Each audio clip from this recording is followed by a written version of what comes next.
Alımlı bilimli, 700 vatanmıda wepaly ýaşlar terbiýelep ýetişdirmek biziň esasy maksatlarymyzdan biridir. Türkmen halkynyň milli lideri, gahrman, arka dagmy, ýurdumyzyň kuwatly ösüşi, şoňar alymly bilimli ýaşlarymyza hemde olaryň alyp barýan netijeli işlerine baglydyr. Türkmenistanyň prezidenti Serdar Berdimuhammedow.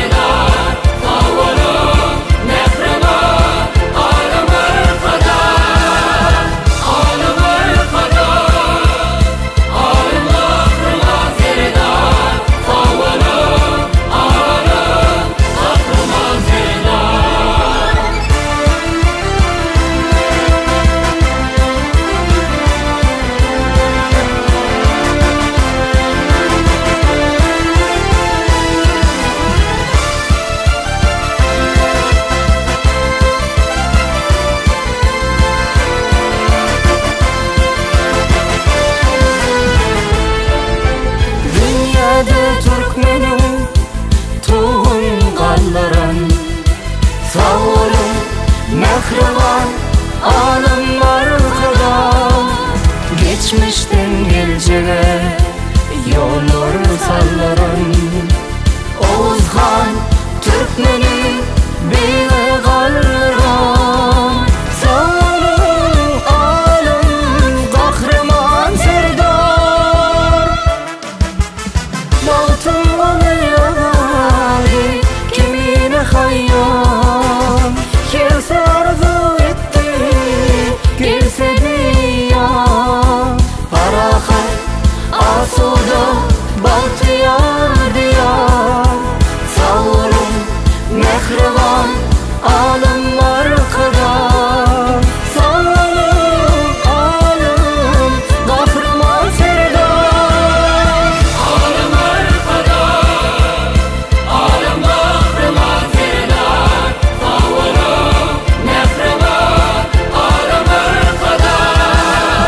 Alımlar kadar, alım kahraman Serdar.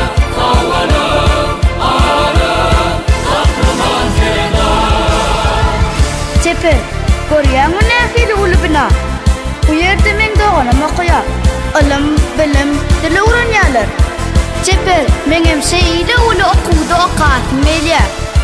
Okarsyň umid, nesip bolsa okarsyň.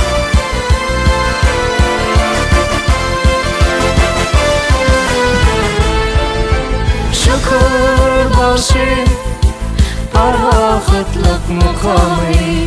Bir ulim Harizmi Lukman hekimi. Yatlayan şan şöhratta müdiri.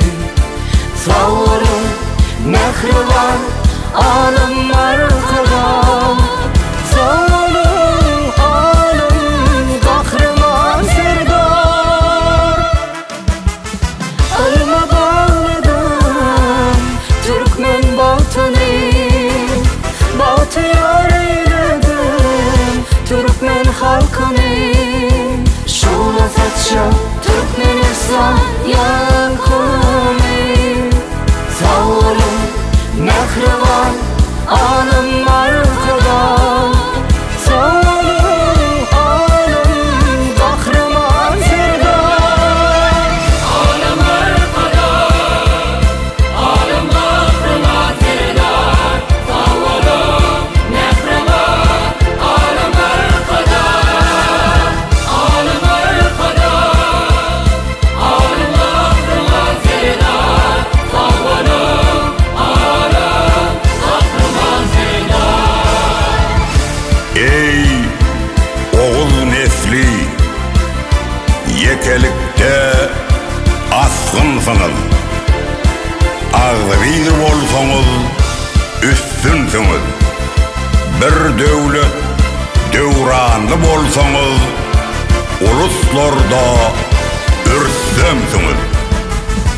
Bekirli yaşlara yollar açıldı. Bir günü yollar kollar demokrati dünya saçıldı